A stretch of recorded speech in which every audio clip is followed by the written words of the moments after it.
And இந்த திரைப்படத்துல எங்களுடைய தக் லைஃப் டார்லிங் லோகேஷ் மேத்தா அவர்கள் பெற்றுக்கொள்வார்கள்.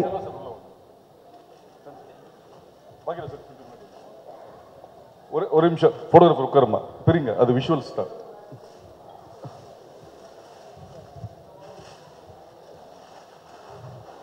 சார் சார் லுக்கு பின்னாடி ஃபர்ஸ்ட் லுக் அங்க.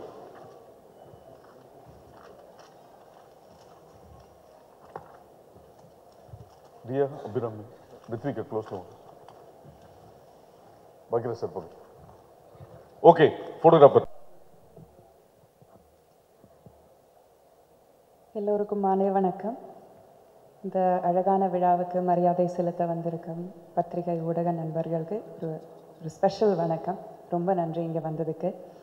ரொம்ப சந்தோஷமாக இருக்குது. எனக்கு ஒரு ஒரு பயணத்தை ஆரம்பிக்கும் போது ஒருத்தர்கிட்ட ரொம்ப ஒரு எக்ஸைட்மெண்ட், ஒரு வேகம், ஒரு வெறி எல்லாமே இருக்கும். அவங்க கூட பயணிக்கும் போது அதெல்லாம் நம்மளுக்கும் ஒட்டிக்கும். அந்த மாதிரி அவரோட பயணத்தை ஆரம்பிக்கிற லோகேஷோட விழா இது. ஸோ ஐம் வெரி ஹாப்பி லோகேஷோட முதல் படத்தில் எனக்கும் வாய்ப்பு தந்ததுக்கு. Thank you so much. Imman sir, you the star of the night. உங்களை பற்றி சொல்லவே வேண்டாம். மேபி மெலடி சாங் ஆகட்டும், இல்லை ரேப் சாங் ஆகட்டும், இல்லை குத்து சாங் ஆகட்டும், அது எல்லாமே நீங்கள் பண்ணியிருக்கீங்க. And so many beautiful songs நீங்கள் தந்திருக்கீங்க. இதுலேயும் ரொம்ப அழகான சாங்ஸ் அமைச்சு தந்திருக்கீங்க. ரொம்ப ரொம்ப நன்றி. அக்பர் சார் இங்கே எங்கேயோ இருந்தார், எங்கே இருக்காருன்னு தெரியல. பட் அக்பர் சாரோட ஒர்க் பண்ணுறது எந்த ஒரு ஆர்டிஸ்ட்டுக்குமே ரொம்ப கம்ஃபர்டபுளான ஒரு விஷயம். ரொம்ப நல்லா பார்த்துக்குவார். ஸோ அவரோட டீமில் ஒரு பாகமாகினதுக்கு எனக்கு ரொம்ப சந்தோஷமாக இருக்குது. And all of my co actors, ஒருத்தர் மட்டும் சொல்ல தெரியல, ஏன்னா நான் அந்த படம் பார்த்துருக்கேன். Everybody has done an amazing job. But இங்கே வந்திருக்கிற எல்லாரையும் நான் குறிப்பிட்டு சொல்லணும். Riya, amazing job. உங்களை சில நேரங்கள்லேயே எனக்கு ரொம்ப பிடிச்சிருந்தது. You had one of the best roles. Rithvika, I told you, நான் உங்கள் பெரிய fan. Very very convincing job. Dhileepan, amazing performance. And Naveen, a fan. I'm a fan of yours. இதுலேயும் கலக்கியிருக்கீங்க. அவ்வளோ ரெஸ்ட்ரெயின்டாக ஒரு விஷயத்தை கூட வெளியில் விடாமல் எப்படி எல்லாத்தையும் உங்கள் ஃபேஸுக்கு பின்னாடி தான் எல்லா இமோஷன்ஸும் ஓடும். அது அவ்வளோ அழகாக பண்ணியிருக்கீங்க. ரொம்ப ரொம்ப அழகாக ஆல் ஆஃப் அஸ் நாங்கள் நல்லா மெனக்கெட்டிருக்கோம். படத்தை பற்றி நான் அவ்வளோ சொல்ல மாட்டேன். சொன்னால் என்னை உதைப்பாங்க. அதனால் நான் அதை பற்றி சொல்ல மாட்டேன். இதோட சக்ஸஸ் மீட்டில் வந்து படத்தை பற்றி நிறைய பேசலாம். பட் தேங்க்யூ அகேன் இந்த ஒரு ஆப்பர்ச்சுனிட்டி தந்ததுக்கும். 11 மாதிரியான அழகான ஒரு ஒரு படத்தில் எனக்கு பார்ட்டிசிபேட் பண்ண முடிஞ்சதுக்கு ரொம்ப நன்றி. Thank you so much. எல்லாருக்கும் வணக்கம். பத்திரிகை நண்பர்கள் அனைவருக்கும் வணக்கம். இந்த படத்தில் நானும் ஒரு பாட்டாக இருக்கேன்னு நினைக்கும் போது ரொம்ப சந்தோஷமாக இருக்குது. ஆல்ரெடி இந்த ப்ரொடக்ஷன் ஹவுஸில் நான் சில நேரங்களில் சில மனிதர்கள் படம் பண்ணியிருந்தேன். அதுக்கு நல்ல ரிவ்யூஸ் அண்ட் நல்ல வரவேற்பு கொடுத்துருந்தாங்க எல்லோரும். கண்டிப்பாக இந்த படமும் கிரேட் சக்ஸஸ் ஆகணும். இங்கே வாழ்த்து வந்த அனைவருக்கும் நன்றி. அண்ட் என்னுடைய producer Akbar sir and Riya அவர்களுக்கு என்னோட ஸ்பெஷல் தேங்க்ஸ் சொல்லிக்கிறேன். Thank you so much. அரங்கத்தில் இருக்கும் அனைவருக்கும் இறைவன் புறத்திலிருந்து சாந்தியும் சமானம் உண்டாகட்டும். இந்த திரைப்படத்தின் நாயகன் நவீன் சந்திரா அவர்களுக்கும், இசையின் நாயகன் இமான் அவர்களுக்கும், ஒட்டுமொத்த இந்த விழாவின் நாயகன் அக்பர் சார் அவர்களுக்கும் என்னுடைய வாழ்த்துக்கள். உண்மையிலே இந்த திரைப்படம் குறித்து அல்லது இதில் பணியாற்றியவர்களை பற்றி எனக்கு அதிக பரிச்சயம் இல்லை, பழக்கம் இல்லை. அக்பர் சார் மட்டும்தான் தெரியும். அவர் தான் இந்த விழாவுக்கு அழைக்கும் பொழுது எப்படியாவது வந்துருங்கன்னாரு. வந்ததுக்கு முன்னாடி தான் தெரியுது எல்லார்ட்டையும் இதே மாதிரி தான் சொல்லியிருப்பார் போல இருக்கு. மொத்த திரையுலகையும் கூட்டிகிட்டு வந்து மேடையில் நிறுத்தியிருக்காரு. அவரை எனக்கு தனிப்பட்ட முறையில் ரொம்ப பழக்கம். நான் வந்து ஊதா கலர் ரிப்பனுடைய ரசிகன் நான். ஆமாம், அதனால் என்னுடைய வாழ்க்கையில் எந்த இடத்துக்கு போனாலும் நான் முணுமுணுக்கிற பாடலில் அது ஒன்று. இங்கே மேடையில் பேசின மதுரை அழகர் சார் பற்றி உங்களுக்கு அதிகம் பரிச்சயம் இருக்காது. அவர் ஒரு படத்தை நல்லா இருக்குது அப்படின்லாம் அவ்வளோ சீக்கிரம் சொல்லிட மாட்டார். 2 வரியில் பேசினாலும் இந்த படத்தை நல்லா இருக்குன்னு சொல்லி டிஸ்ட்ரிபியூஷன் பண்ணியிருக்காருன்னா படம் நல்லா இருக்குன்றது தான் உண்மையான செய்தியாக இருக்குன்னு நினைக்கிறேன். இந்த திரைப்படத்தோட தொடர்புடைய ஒரு தம்பி ஒருத்தன் ஏற்கனவே இந்த படத்தை பற்றி என்கிட்ட சொன்னான். ஒரு படம் அந்த மாதிரி நவீன் சந்திரா நடிச்சிருக்காரு, 11 ஒரு படம், ரொம்ப நல்லா இருக்குண்ணே அப்படின்னா. அப்படியான்னு கேட்டேன். ஆனால் இந்த படத்தை அக்பர் சார் தான் ப்ரொடியூஸ் பண்ணியிருக்காருன்றதுலாம் தெரியாது எனக்கு. அவரும் ஒரு ஃபங்க்ஷன் கூப்பிட்டாரு, சரி அவர் கூப்பிட்டாருன்னு தவிர்க்க முடியாமல் வந்துட்டேன். வந்து பார்த்தா இங்கே பிரபு சாலமன் இந்த படத்தில் உள்ளே இருக்காருன்றது, கிரியேட்டிவ் ப்ரொடியூசராக இருக்காருன்றது இப்போ தான் தெரியுது எனக்கு. ஸோ பிரபு சார், அக்பர் சார், எல்லோரும் இமான் சார் இருக்குன்னா ஒரு நல்ல படமாக தான் இருக்க முடியும். இவர் டி சிவா சார் சொன்னது மாதிரி அவர் பெரிய பெரிய திரையுலக ஜாம்பவான்களுக்கு எல்லாமே ஆடிட்டராக இருக்கிறவர். கமல் சார்லேருந்து வெற்றிமாறலேருந்து இன்னும் பல்வேறு ஆட்களுக்கு. ஸோ அப்போ வரவு செலவு கணக்கு எழுதியிருப்பார். அப்போது எவ்வளவு லாபம் சம்பாதிச்சிருக்காங்க, எவ்வளோ நஷ்டம் அடைஞ்சிருக்காங்கன்னு அவருக்கு தெரியும். அதையும் தாண்டி திரைப்படத்துறையில் இருக்காருன்னா அவருக்கு சினிமா மேலே இருக்கிற அந்த பேஷன்னு நான் நம்புகிறேன். அதனால தான் அப்படி படத்தை எடுத்துருக்க பிடிச்சிருக்கு. நிச்சயமாக காட்சிகளை பார்க்கும் பொழுது பாடல் காட்சி, அந்த பாட்டு ரொம்ப பிரமாதமாக இருந்தது. ஆண்ட்ரியாவை ரசிக்கிறதை விட இமான் சாரை ரசிக்கலான்னு நினைக்கிறேன் நான். கிட்டத்தட்ட அந்த பேன் இண்டியா மூவிலெல்லாம் ஒரு ஐட்டம் சாங் பண்ணுற அளவுக்கு கெப்பாசிட்டி இல்லை. உண்மையிலே சொல்கிறேன், ரொம்ப கிரேஸ்ஃபுல்லாக இருந்தது. பாட்டு ரொம்ப நல்லா இருந்தது சார். அந்த பாட்டும் நல்லா இருந்தது. ட்ரெய்லர் காட்சிகளையும் பார்க்கும் பொழுது ஒரு ஹாரர் ஃபிலிமுக்கான அந்த தகுதியோடு இந்த படம் இருக்கிறத நான் நம்புகிறேன். நான் எப்படி போர் தொழில் ராட்சசன்லாம் அந்த அந்த சீட்டோட எட்ஜில் நம்மளை உட்கார வச்சதோ அதுபோல் இந்த படமும் இருக்கும்னு நான் நம்புகிறேன். அந்த வரிசையில் இந்த படம் வெற்றி பெறணுன்றது என்னுடைய வாழ்த்துக்கள்.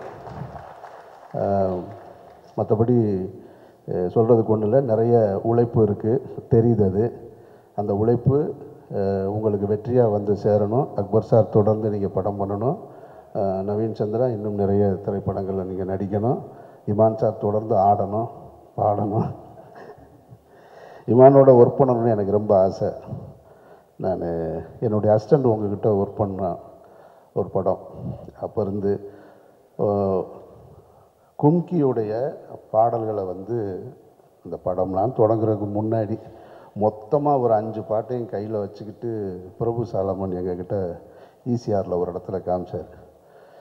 படம்லாம் இப்போ ஆரம்பிக்கவே இல்லை, வெறும் பாட்டு மட்டும்தான் இருந்தது. இந்த 5 பாட்டு கேட்டப்போ நான், கௌதம் மேனன், இன்னும் நிறைய டைரக்டர்ஸ் இருந்தோம், ஒரு இடத்துல உட்காந்துருந்தோம். ஒரு மீட்டிங்காக, டைரக்டர்ஸ் மீட்டிங்காக அப்போ காமிச்சார். அப்போ காரில் வரும்போது என்கிட்ட அண்ணே நீங்கள் கேளுங்கன்னாரு. ஏன்னா 5 பாட்டு 6 பாட்டுமே ஹிட்டு பாட்டாக கொடுத்துருக்காரு. அப்போவே தெரிஞ்சிருச்சு அந்த படம் வெற்றின்றது. ஸோ அதுபோல் உங்களுடைய உழைப்பு இந்த படத்தை மக்களிடத்தில் கொண்டு போய் சேர்க்கும்னு நம்புகிறேன்.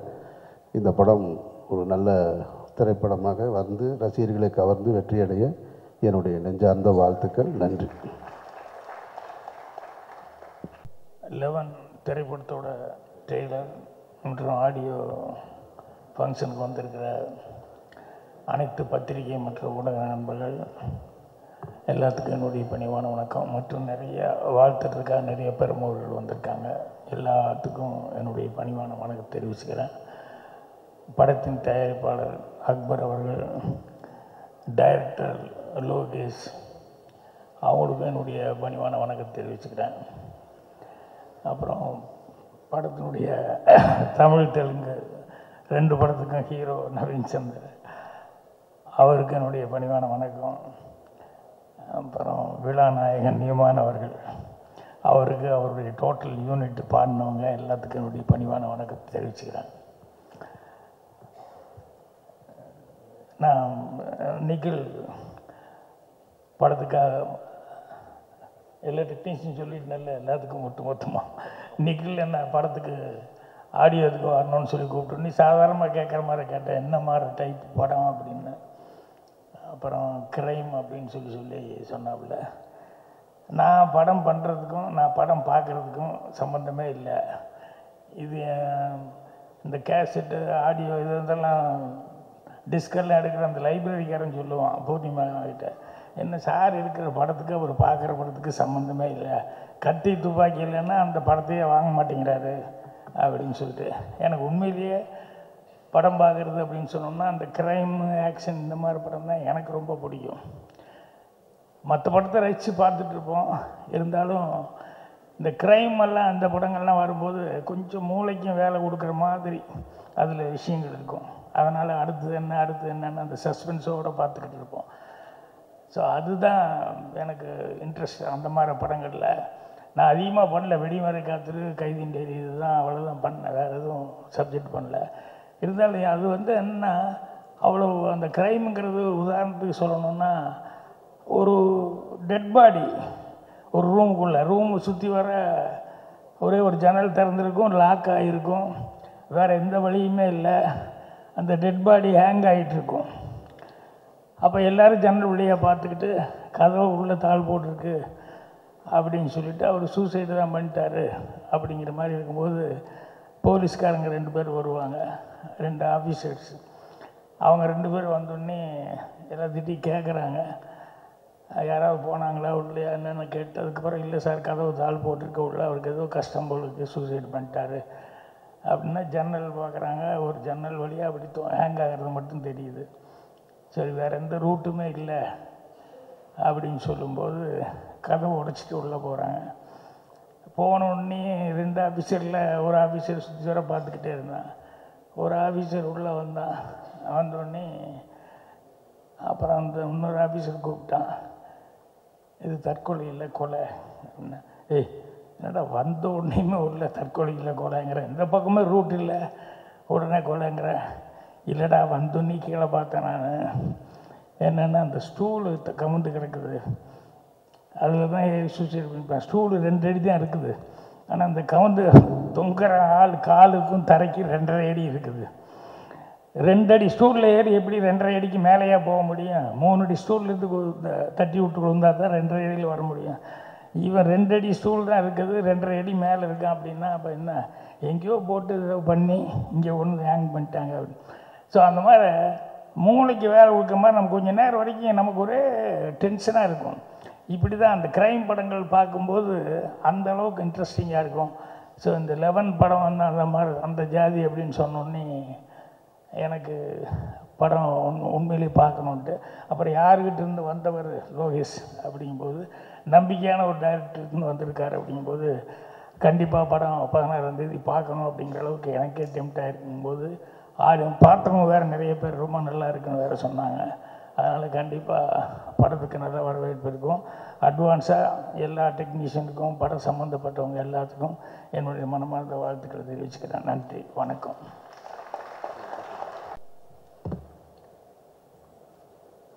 அனைவருக்கும் மாலை வணக்கம். All present media, thank you so much for coming.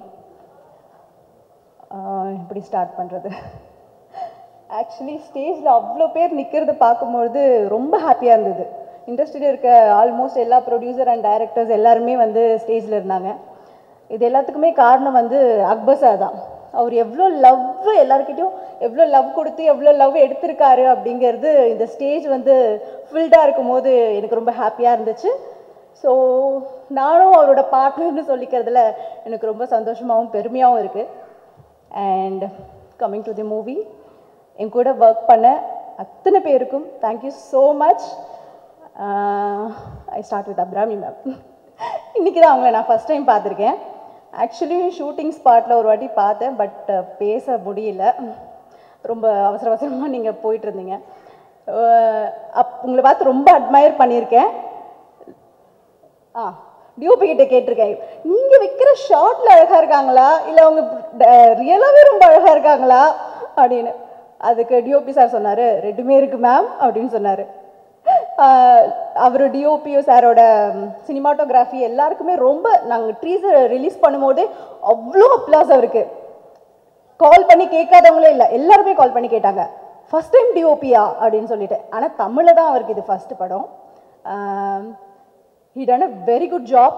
எல்லாருக்குமே ரொம்ப பிடிச்சிருக்கு அவர் பண்ணது. So I am so happy அவர் இந்த மூவியில் இருக்கிறது. And Rithvika, my friend, and உங்கள் கூட ஒர்க் பண்ணது ரொம்ப ஹாப்பி. உங்கள் கூட ஸ்க்ரீன் ஷேர் பண்ணியிருக்கேன், அது ரொம்ப ஹாப்பியாக இருந்துச்சு. இந்த படத்தில் நீங்கள் இருக்கீங்க, நானும் இருக்கோன்னு நினைக்கும் ரொம்ப ஹாப்பியாக இருக்குது. அண்ட் அபிராமி மேம் கூட எனக்கு ஸ்க்ரீன் ஷேர் பண்ண முடியல. ஓகே ஓகே, நெக்ஸ்ட் மூவியில் I am waiting for that. Dhileepan sir, thank you so much. நீங்கள் இந்த படத்தில் இருக்கிறது ரொம்ப ஹாப்பியாக இருக்குது. உங்களோட ஒர்க் எல்லாமே வந்து படம் பார்த்தா நிறைய பேர் சொன்னாங்க உங்கள் கேரக்டர் பற்றி, எல்லாருக்குமே ரொம்ப பிடிச்சிருக்கு. Thank you so much. அண்ட் படத்தில் ஒர்க் பண்ண எல்லா ஆர்டிஸ்ட்டுக்கும், என் கூட ஒர்க் பண்ண எல்லாருக்குமே ரொம்ப thanks. And music director sir, விழாவின் நாயகன் இல்லையா, சாரை பார்க்கும்போது ஒரு பாசிட்டிவ் வைப் இருக்கும். அது அது வந்து அவர் ஒரு லவ் கொடுத்துட்டே இருப்பார். அது வந்து ஒரு பாசிட்டிவான ஒரு எனர்ஜி ஸ்ப்ரெட் பண்ணிகிட்டே இருப்பார். அவர் பார்க்கும்போது, அவர் பேசும்போது ரொம்ப சாஃப்டாக இருப்பார். நிறைய வாட்டி நான் அவரை மீட் பண்ணியிருக்கேன், ஆனால் நிறைய பேசினதில்லை. மீட் பண்ணும்போது அவங்க பேசுவாங்க, லோகேஷ் பேசிகிட்டு இருப்பாங்க, நான் உட்காந்து பார்த்துட்டு இருப்பேன். ஆனால் அவரோட அந்த பாசிட்டிவ் வைப் மட்டும் அப்படியே ஸ்ப்ரெட் பண்ணிகிட்டே இருப்பார். அந்த பாசிட்டிவ் வைப் படம் ஃபுல்லாகவே இருக்கும். படம் பார்க்குறவங்க எல்லாருக்குமே வந்து பாசிட்டிவ் வைப் ஃபுல்லாகவே இருக்கும். நான் ஒவ்வொரு சாங் ரிலீஸ் ஆகும்பொழுதும், என்னோட ஃபஸ்ட்டு சாங் ரிலீஸ் ஆகும்பொழுது லோகேஷ் ஆக்டர் சொன்னேன், sir this is my favourite song, இதுதான் இந்த படத்துலேயே எனக்கு ஃபேவரட்டாக இருக்க போது சொன்னேன். செகண்ட் சாங் ரெக்கார்டிங் முடிச்சு வந்ததுக்கப்புறம், இல்லை எனக்கு அதை விட இதான் பிடிச்சிருக்கு அப்படின்னு சொன்னேன். அவங்க சொன்னாங்க, இல்லை வெயிட் பண்ணுங்கள், அடுத்தடுத்து வந்துட்டுருக்கு, ஃபைனலாக சொல்லுங்கள் உங்களுக்கு எது ஃபேவரட்டுன்னு. அதுக்கப்புறம் எல்லா சாங்கும் வந்ததுக்கப்புறம் எல்லா சாங்குமே எனக்கு ரொம்ப பிடிச்சிருக்கு, எல்லாமே என்னோட ஃபேவரட். ஆடியன்ஸுக்குமே எல்லா சாங்குமே ரொம்ப பிடிக்கும். ஆல்பமாகவும் சாங் ரொம்பவே நல்லா ரீச் ஆகிருக்கு. And thanks to Saregama, Naveen sir.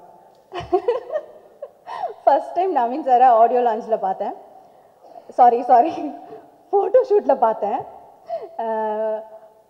அவருக்கு என்ன தெரியாது, நான் ஆல்ரெடி நாங்கள் பேசியிருக்கோம் அவரை பற்றி. அப்போ வந்து நான் நினச்சேன், ஐயோ பேசுவாங்களா பேச மாட்டாங்களா, because very senior, that means ஒர்க்கில் ரொம்ப சீனியர், பேசுவாங்களா மாட்டாங்களா அப்படின்னு சொல்லி. பட் ஃபஸ்ட் டே மீட் பண்ணும்போதே அவங்க இஸ் ஸோ வார்ம், ரொம்ப ஈஸியாக மிங்கிள் ஆகிறதுக்கு ரொம்ப ஈஸியான ஒரு பர்சன். ஷூட்டிங் ஸ்பாட்லுமே வந்து நமக்கு தெரியாத விஷயங்கள், சின்ன விஷயங்கள், சின்ன நுணுக்கங்கள்லாம் சொல்லி தருவாங்க. எனக்கு மட்டும் இல்லை, செட்டில் அவர் கூட ஒர்க் பண்ணுற எல்லாரையுமே ரொம்ப கம்ஃபர்டபுளாக ஃபீல் பண்ண வைப்பாங்க. So I am so happy to work with you sir, so much. And actually நான் இன்னைக்கு இங்கே வந்து பேசுவேனா அப்படிங்கிறது இன்னைக்கு காலையில் வரைக்கும் எனக்கு தெரியாது.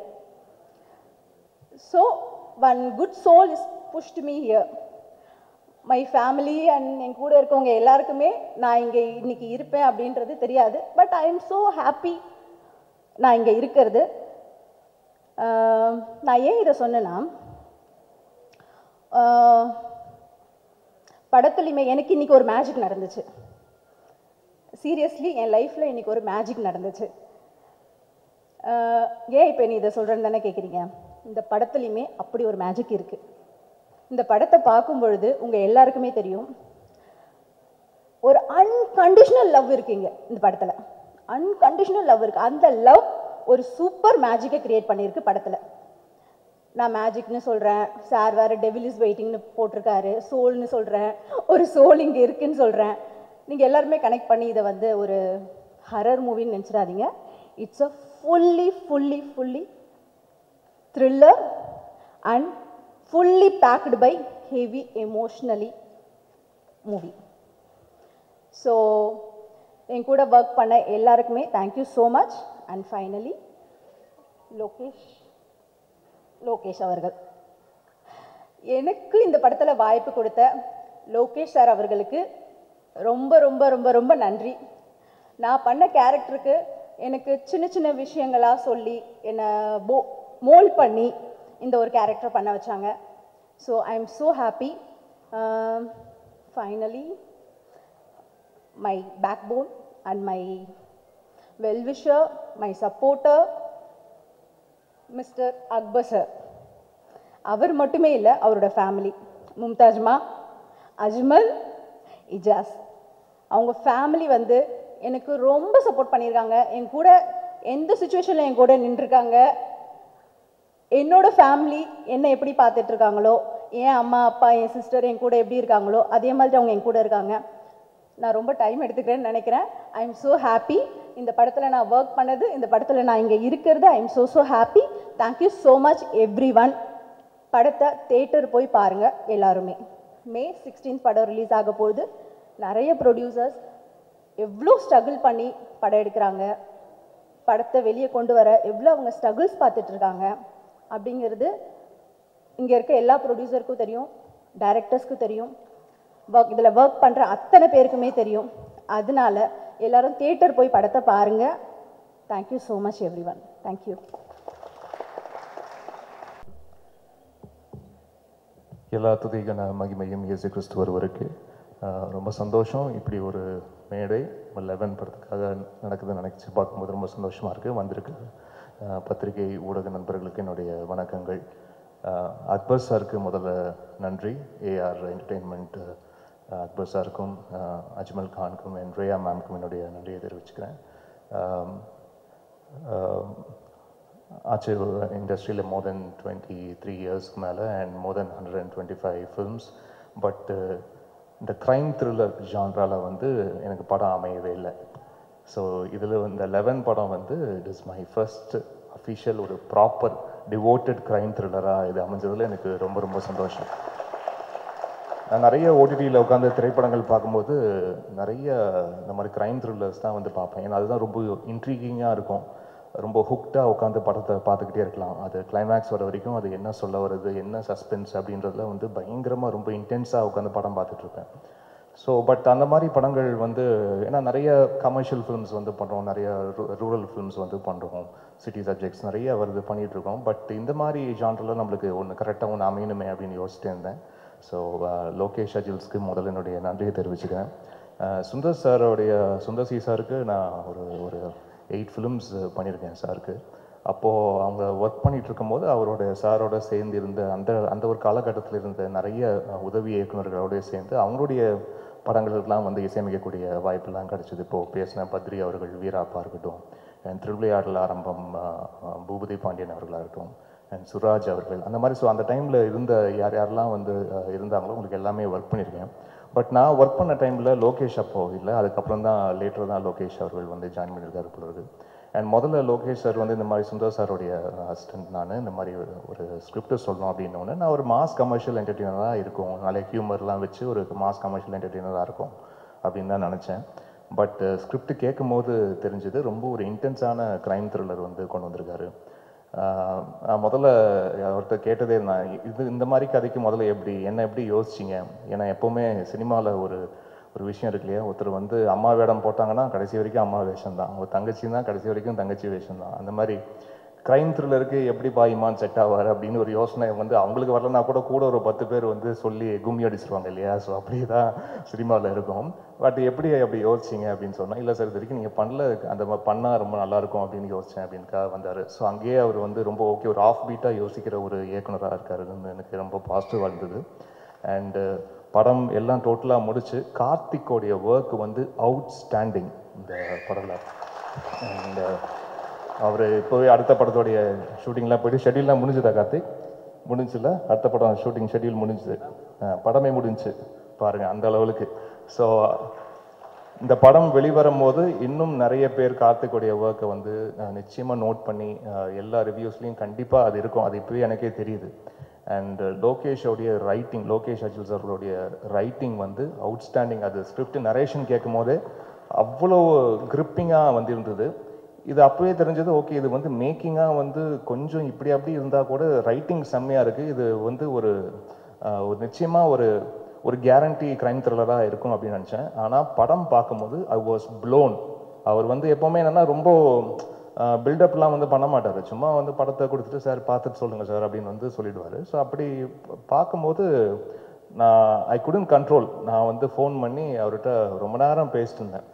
அந்த மாதிரி ரொம்ப ஹார்ட் ஃபெல்ட்டாக அப்படி ஃபீல் பண்ணி பேசி எனக்கு தெரிஞ்சு ரொம்ப நாள் ஆச்சு எனக்கு. ஸோ அப்படி ஒரு ரொம்ப ட்ரூத்ஃபுல்லாக ஒரு படத்தை ரொம்ப ஹானஸ்ட்டாக அது ஃபிலிம் மேக்கிங்லேருந்து அந்த கிராஃப்டில் ஒவ்வொருத்தருடைய ஒர்க்மேன்ஷிப் கரெக்டாக அந்தந்த ஷாட்டுக்கு என்ன வேணுமோ கரெக்டாக அந்த ஆர்ட் டிபார்ட்மெண்ட் கரெக்டாக சேர்த்ததாக இருக்கட்டும், ஆர்டிஸ்டோடைய அவங்களுடைய அவங்களுடைய பெர்ஃபார்மன்ஸை கரெக்டாக வாங்கினதாக இருக்கட்டும், இது எல்லாமே வந்து ரொம்ப அழகாக வந்து படத்தில் இருந்தது. அண்ட் முக்கியமாக அது யூசேஜ் ஆஃப் சைலன்ஸ், அது வந்து ஸ்கோரில் வந்து நிறைய அது அந்த மாதிரிலாம் வந்து ஒர்க் பண்ணியிருக்கோம். எங்கெங்கெல்லாம் மியூசிக் வந்து நல்ல ஒரு பவர்ஃபுல் மியூசிக் வருமோ அங்கேயும் இருக்கும், பட் எங்கெங்கெல்லாம் சைலன்ஸ் ட்ரீட் பண்ணுமோ அதெல்லாம் அழகாக ட்ரீட் பண்ணியிருக்கோம் நம்புகிறோம்.